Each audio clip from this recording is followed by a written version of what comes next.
अस्सलामुअलैकुम। कैसे हैं स्टूडेंट? सब खैर खैरियत, ठीक ठाक? अच्छा जी, पिछली एक्सरसाइज बड़ी मज़े से करी हमने, बहुत मज़ा आया करने में student. Thank you so much, आप लोगों ने अप्रिशिएट किया। अब आ जाएं स्टूडेंट 20.1 की तरफ। क्लास 10 की ज़बरदस्त हमने इक्वेशन सीखनी है नई बुक में। अच्छा स्टूडेंट, 20.1 को मैं स्टार्ट कर रहा हूँ क्लास 10 की, और आपको पता है मैं बड़े मीनिंग और कॉन्सेप्ट से क्लियर करके पढ़ाने वाले का आदी हूँ, और आप लोग भी बड़ा एंजॉय कर रहे हैं स्टडी को। देखें, हर कोई पढ़ा तो रहा है, लेकिन जब तक एग्जाम्पल्स अच्छी ना दे, कॉन्सेप्ट सही ना दे, तब तक पढ़ाने और पढ़ने में मज़ा नहीं आ रहा होता। और जब तक स्टूडेंट में इंटरेस्ट डेवलप नहीं होगा ना, और वो कब डेवलप होता है इंटरेस्ट? जब उसको समझ में आता है। अगर उसको समझ में आ गया तो उसका इंटरेस्ट डेवलप होगा। जब इंटरेस्ट डेवलप होगा तो उसको काउंसलिंग की भी ज़रूरत नहीं पड़ती। उसको पता होगा कि मेरी दिलचस्पी मोबाइल में नहीं है बल्कि पढ़ाई के अंदर है। तो जो आजकल हर कोई परेशान होता है मोबाइल में बच्चे लगे हुए, तो बेटा मोबाइल कम इस्तेमाल करें और समझें अच्छा। जब समझेंगे अच्छा, खुद ही मज़ा मोबाइल में नहीं बल्कि पढ़ने में आने लग जाएगा। मोबाइल का इस्तेमाल सारी ज़ीशान इन्फो की वीडियो में लगने में लग जाएगा। ठीक है, आज स्टार्ट करते हैं 20.1 क्लास 10। इसमें बोलता है use discriminant, find the nature of the roots of the following quadratic equation. ठीक है, इस सवाल को सॉल्व करने से पहले आज जो मैं इस वाली वीडियो को बना रहा हूँ सिर्फ इंट्रोडक्शन की बना रहा हूँ। ठीक है, इंट्रोडक्शन बनाएगी, उसके बाद जो नेक्स्ट वीडियो आएगी उसके अंदर मैं बाकायदा सारे सवाल इसके सॉल्व कर दूंगा, क्वेश्चन नंबर 1 के तमाम पार्ट्स को। अभी सुने जरा गौर से। अब करना क्या है, मैंने आपको 9 क्लास के अंदर बताई हुई चीज़ें बहुत सारी। उस 9 क्लास के अंदर जब आपको पढ़ाया था मैंने, क्वाड्रेटिक इक्वेशन आपने बहुत पढ़ा हुआ होगा पहले। ठीक है ना, क्वाड्रेटिक इक्वेशन का फॉर्मूला आप सब जानते भी होंगे, लेकिन अभी दोबारा हम बताएंगे क्या होते हैं।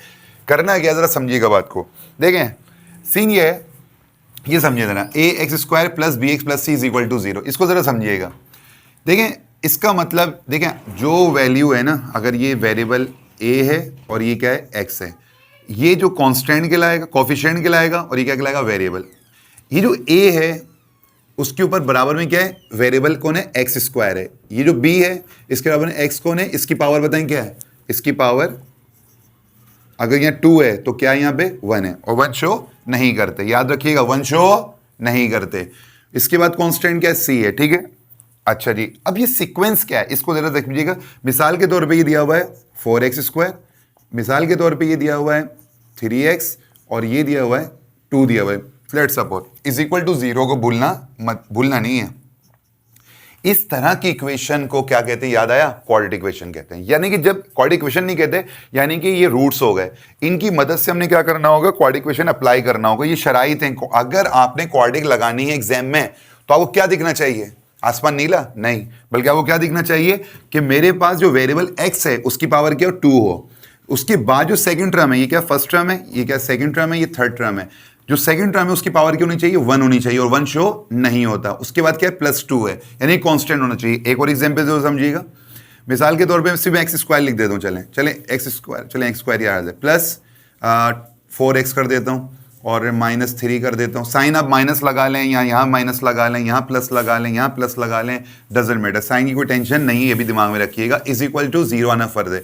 ये भी क्या कहलाएगी, क्वाड्रेटिक। क्यों, इसके अंदर बताएं एक्स की पावर के 2, इसकी एक्स की पावर के 1, और यहाँ पे क्या कांस्टेंट। तो ये शक्ल अपनी याद कर लें इस चीज की। अच्छा, दूसरी चीज मैं बता दूं, यहाँ के लिखा is a is not is equal to 0।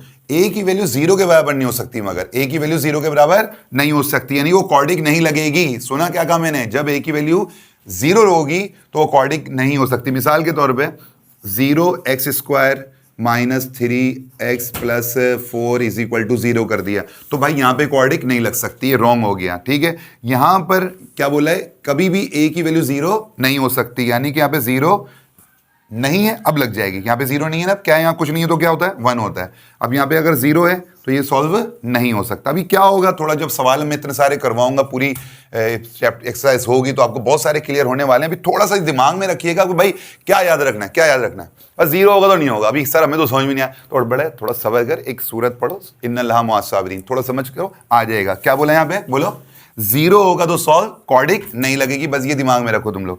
अच्छा जी, और सुनो, इज इक्वल टू 0 होना जरूरी है, यस, इज इक्वल टू 0 होना जरूरी है। थोड़ा सा याद करो। अब क्वाड्रेटिक का फॉर्मूला क्या होता है, क्वाड्रेटिक का फॉर्मूला तुम लोगों ने याद किया होगा स्टूडेंट। अगर मैं x बोलूं -b plus minus root b square -4ac upon 2a, ये लिख लो, बहुत काम आएगा फॉर्मूला। क्वाड्रेटिक का फॉर्मूला याद आ गया, 9th क्लास में पढ़ा था तुम लोगों ने, -b प्लस माइनस। अभी क्या होगा, कैसे होगा, अभी थोड़ी देर बाद देख लेंगे। ठीक है जी। अच्छा, तो अब हमने ये करना है कि क्वाड्रेटिक के अंदर से एक छोटा सा पार्ट निकाल लो। क्वाड्रेटिक से क्या निकाल लो, अच्छा क्वाड्रेटिक के आंसर कितने आते हैं, 2 आते हैं। ठीक है। क्वाड्रिक्स के अंदर से एक पार्ट निकाल लो, कौन सा ये निकाल लिया मैंने, डिस्क्रिमिनेंट कहलाएगा। क्या कहलाएगा? डिस्क्रिमिनेंट। डिस्क्रिमिनेंट कहलाएगा, उसका सिंबल क्या होता है? डी हो सकता है, या फिर इसका त्रिकोण होता है ना ऐसे, ये त्रिकोण, इसको डेल्टा कहते हैं या डेल्ट भी कहते हैं। तो डेल्टा जो है, ठीक है ना, ये इसकी हो गई हमारी सिंबल। इसका फॉर्मूला क्या होगा? ये देखो, ये रहा फॉर्मूला, हो गया मसला। Delta is equal to b square minus 4ac। अब हमारे आज टॉपिक है क्या है? यूज करें डिस्क्रिमिनेंट को, यानी कि यूज पूरा नहीं करना क्वाड्रिक को, बस क्या करना, इतना यूज करो और बोल रहे नेचर ऑफ द रूट मालूम करो of the following quadric equation. अब रूट क्या है? देखो, रूट कोई लंबी चौड़ी कहानी नहीं है, बहुत सी सीधी सीधी बात है भाई।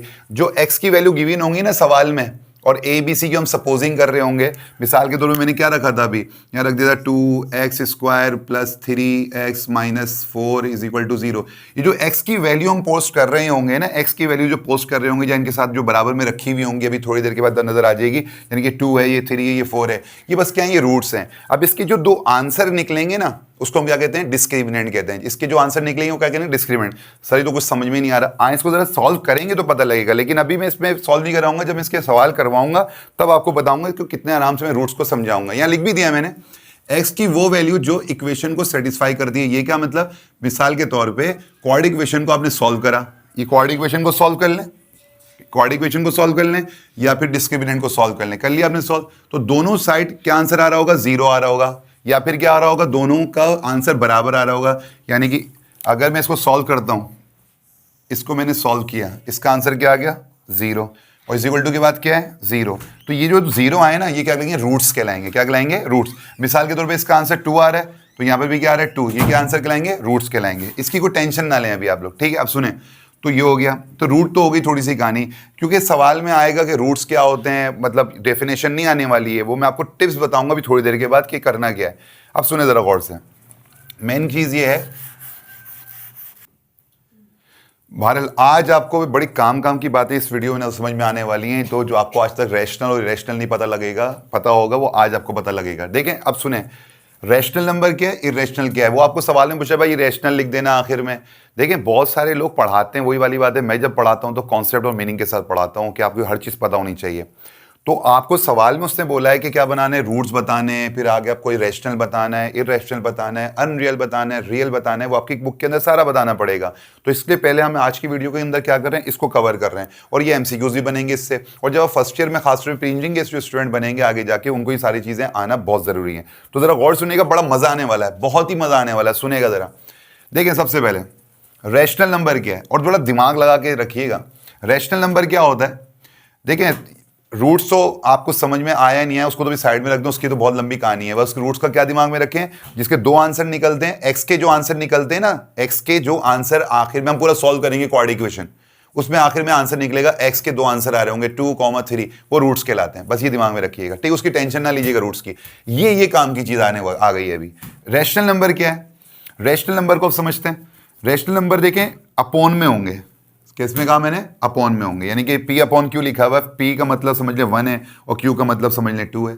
नहीं समझ में आई? P का मतलब समझ लें 5 है, और उसका Q का मतलब समझ लें 2 है, और P का मतलब क्या है? 7 है। Q का, तो मैं कह दूं P की वैल्यू 5, Q की वैल्यू 2, P की वैल्यू 7, Q की वैल्यू 10, P की वैल्यू 11 और Q की वैल्यू 15। ये तो P और Q सपोज किए हैं, मतलब कहने का क्या, अपॉन में होना चाहिए। चलें इसको हटा देता हूँ, परेशान हो रहे होंगे आप, हटा दिया, इसको भी हटा दिया। यानी कि जो अपॉन में होंगे ना, उनको हम क्या कहते हैं? रैशनल नंबर कहते हैं, ठीक है? ये अब दिमाग में रहेगा। अच्छा, ये कैंसिल हो रहे ना हो, जैसे 1 के टेबल में 2 कैंसिल नहीं हो रहा, 5 से 2 नहीं हो रहा, 7 से 10 नहीं हो रहा, 11 से 15 नहीं हो रहा, ये वाली भी दिमाग में रखिएगा। अब क्या ये क्या था, यानी कि Q की वैल्यू 0 नहीं होनी चाहिए। मैंने अभी जो लिखा था आपको, यहाँ पे क्या लिखा हुआ था? P अपॉन Q, मतलब Q की वैल्यू यहाँ पे 1/2 है ना, 0 नहीं आ सकता, तो वो रैशनल नहीं कहलाएगा। यानी कि यहाँ पे 0 की जगह कुछ और होना चाहिए, 1 क्यों ना हो, तो ये रैशनल हो जाएगा। अगर यहाँ पे 0 हो गया तो ये रैशनल नहीं है, ठीक है? मिसाल के तो 3, अब यहाँ 2 है, अगर मिसाल का 0 डाल दूँ तो ये रैशनल नहीं रहेगा, ठीक है? ये रैशनल नहीं रहेगा। यहाँ पे कुछ और डाल दें, अब यहाँ पे 0 हो गया तो ये रैशनल नहीं रहेगा, ठीक है जी? याद हो गई बात? अच्छा जी, यहाँ पे क्या मतलब P और Q बिलोंग टू, क्या मतलब बिलोंग, मैंने आपको बहुत पिछले चैप्टर में पढ़ा, बिलोंग किससे था? इंटीजर से। इंटीजर क्या होते हैं? 1 2 3 4 5 6 7 8 9 10 वगैरह को, 11 12 और काउंटिंग जो होती है उसको कहते हैं। अभी तो ये दिमाग में रखें, यहाँ पे क्या रख लिया दिमाग में? बस बड़ा काम का आगे जो समझाने वाला हूँ, ये दिमाग में आओगे क्या होगा? अपॉन में होगा। अब बड़ा तगड़ा काम है, इरेशनल नंबर की एक बात याद रखें, इन सब का स्क्वायर रूट नहीं बनता। क्या कहा मैंने? Square root. अब स्क्वायर रूट क्या होता है देखें, स्क्वायर रूट का मतलब है, जरा गौर सुनिएगा मेरी बात को, मैं थोड़ा यहाँ जगह बना के करता हूँ। स्क्वायर रूट नहीं बनता।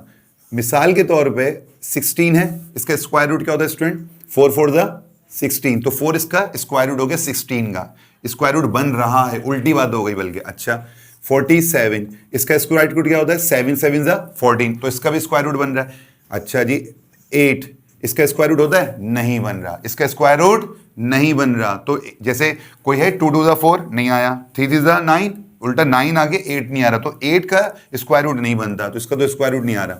वैसे अगर निकालूं तो क्या बनता है?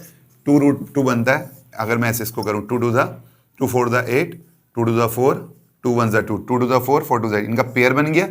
तो पेयर क्या आ गया? रूट के बाहर आ गया, और जो पेयर नहीं बना वो रूट के अंदर। या अगली पिछली क्लास 9 क्लास में हमने बहुत डिटेल से पढ़ा हुआ होगा। खैर, जिसका रूट नहीं बनता वो 8 है। अब बताएं इसका रूट बन रहा है? मिसाल के तौर पे मैं ले लेता हूँ 4, 4 का रूट क्या बनता है? 2 2 द 4 होता है ना? जी हाँ, तो इसका भी रूट बन रहा है, स्क्वायर रूट इसका भी बन रहा है और इसका भी बन रहा है, इसका नहीं बन रहा। जिनका स्क्वायर रूट नहीं बन रहा वो क्या कहलाते हैं? इरेशनल नंबर कहलाते हैं। कहीं लिख लें। एक बात हो गई, अभी और मजे की बात होने वाली है। बताएं इरेशनल रूट क्या होता है? इरेशनल नंबर क्या होते हैं? जिनका स्क्वायर रूट में तो हो मगर उनका स्क्वायर रूट ना बन रहा हो। मिसाल के तो 6 का बताएं कोई स्क्वायर रूट नहीं बनता, 5 का स्क्वायर रूट नहीं बनता, 14 का स्क्वायर रूट नहीं बनता, 8 का नहीं बनता, 3 का नहीं बनता। इस तरह से अपॉन में भी अगर रख लें 2 का भी नहीं बनता, 3 का भी नहीं बनता, ऊपर 6 है नीचे 12 है, नहीं बनता। तो जो भी स्क्वायर रूट होंगे, अगर उनका स्क्वायर जो भी रूट में होंगे उनका स्क्वायर रूट नहीं निकल रहा तो उसको हम कहेंगे इरेशनल नंबर। अगर मैं यहां पे इसको कैंसिल करवाऊं 2 1 2, 2 3 6, क्या निकलेगा बाद में भी? Under root 3। कैंसिल कराने के बावजूद भी क्या निकल रहा है? अंडर रूट 3 निकल रहा है। तो रूट 3 का भी स्क्वायर रूट नहीं निकलेगा। अब मैं आपको यहाँ पे एक एग्जाम्पल दूं, अगर आप बोलें गलत है या सही है बताइएगा।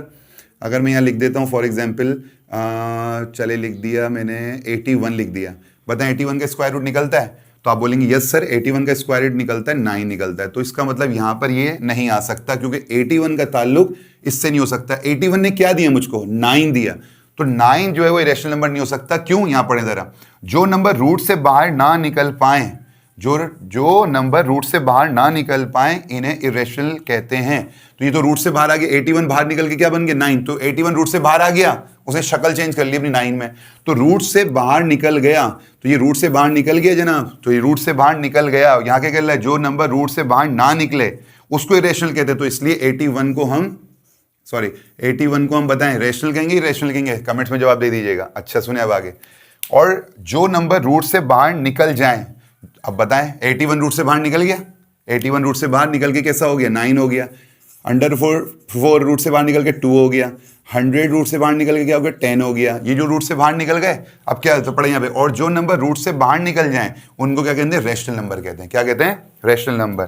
ठीक है जी, तो ये दो चीजें आपने सब समझी कि रेशनल नंबर क्या होता है, इरेशनल नंबर क्या होता है। अब शॉर्टकट में, जो रूट में रहते हैं उनको हम कहते हैं इरेशनल नंबर, जो रूट में नहीं होते उनको क्या कहते हैं? इरेशनल नंबर कहते हैं, जो रूट में होते हैं, और जो रूट में नहीं होते और अपॉन में होते हैं उनको हम क्या कहते हैं? रेशनल नंबर कहते हैं। ठीक है, अच्छा मैं आपको बता दूं, रेशनल नंबर का सिंबल क्या होगा? क्यू। इरेशनल का क्या होगा? Q dash. ये ऊपर कॉम्प्लीमेंट नजर आ रहा है। और रियल नंबर का क्या कहलाता है? Capital R. अब देखें तीसरी और चौथी चीज समझ लें, हम इसको पढ़ क्यों रहे हैं? हमें डिस्क्रिमिनेंट को, हमारा मकसद डिस्क्रिमिनेंट को समझना है, इसलिए हम पढ़ रहे हैं। रियल नंबर क्या होता है स्टूडेंट? इसको ज़्यादा डिटेल में, बहुत डिटेल से 9 क्लास में पढ़ा चुका हूँ, उसके अंदर आप वीडियो देख लीजिएगा, लेकिन फिर भी दोबारा बता देता हूँ। रेशनल नंबर और इरेशनल नंबर का जो सम होगा ना, यानी कि दो, आपने एक रेशनल नंबर उठा लिया अंडर रूट 2 और आपने एक इरेशनल नंबर उठा लिया प्लस 9/3, दोनों का जो सम होगा उसको हम क्या कहते हैं? रियल नंबर कहते हैं। बस ये याद रख लीजिएगा। और उसको कैसे लिखा जाता है? R = Q union Q dash. ठीक है, अगर दोनों को आप क्या कर लें, एक ही सेट में डाल दें तो इसे हम रियल नंबर कहते हैं। ये याद रखिए। कॉम्प्लेक्स नंबर क्या होता है? ये बड़ा अहम है, ये याद रखिएगा। अगर रूट के अंदर माइनस आ जाए तो ये क्या कहलाते हैं? कॉम्प्लेक्स कहलाते हैं। क्या कहलाते हैं? कॉम्प्लेक्स। देखिए आप ये भी 9 में पढ़ा हुआ है, रूट के अंदर क्या आ गया? -1, यहाँ के -2, -3, -5, -7, -8, -9, जो भी आ जाए रूट के अंदर। और जब रूट में आता है तो हमने 9 क्लास में पढ़ा हुआ है, उसको हम क्या कहते हैं? आयोटा कहते हैं। क्या कहते हैं? आयोटा। तो यानी कि इसको यूं लिख सकते हैं, मैं 1 कर दूं और माइनस की जगह क्या लिख दूंगा? आयोटा डाल दूंगा।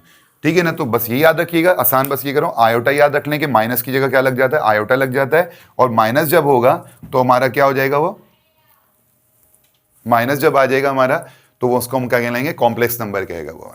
याद रख लें एक और चीज कि आयोटा किसके बराबर होता है, अंडर रूट -1 के बराबर होता है। ठीक है, याद कर लीजिए, कहीं लिख लें, ये सारी चीजें अपने पास लिख लें। आए आगे बढ़ते हैं। तो ये सब हमें पढ़ने का मकसद क्या है कि हमें डिस्क्रिमिनेंट को समझ में आएगा। ये सब जो आपने याद करे ना, क्यू आर वगैरह आई, ये हमें इसलिए याद करे हुए हैं क्योंकि हमें डिस्क्रिमिनेंट को समझना है। ठीक है, आए इधर आगे बढ़ते हैं। और अच्छा, जो मैंने अभी आपको समझा दिया स्टूडेंट, वो सारा राइट डाउन कर लें, क्योंकि अब अगली वीडियो के अंदर मैं सारी चीजें प्रैक्टिकली करके दिखाऊंगा जो एग्जाम में या आपकी बुक के अंदर सवाल आए हैं, वो आपको बड़े अच्छे से समझ में आ जाएंगे। क्योंकि हो सकता है अभी इसको इस वीडियो के अंदर आपको बहुत सारी चीजें समझ में ना आई हो, क्योंकि जब तक वो परफॉर्म नहीं होंगी तो समझ में भी आना मुश्किल होता है। लेकिन मैंने पूरी कोशिश करी आपको समझाने की, आप सारी चीजें लिख लें। मैंने उर्दू में इसलिए लिखा है कि कुछ बच्चों की उर्दू वीक भी होती है, तो उनको भी आसानी हो। जो शार्प माइंड होते हैं वो तो फौरन समझ गए होंगे चीजों को। ठीक है, यहाँ रखते हैं इसको, खत्म वीडियो को। और नई वीडियो के अंदर मैं इंशाल्लाह ताला ये सवाल को सॉल्व करने जा रहा हूँ, use discriminant find the nature of the root को, इंशाल्लाह। ठीक है, नेक्स्ट वीडियो में इंशाल्लाह मिलते हैं। अपना ख्याल रखें, अल्लाह हाफिज।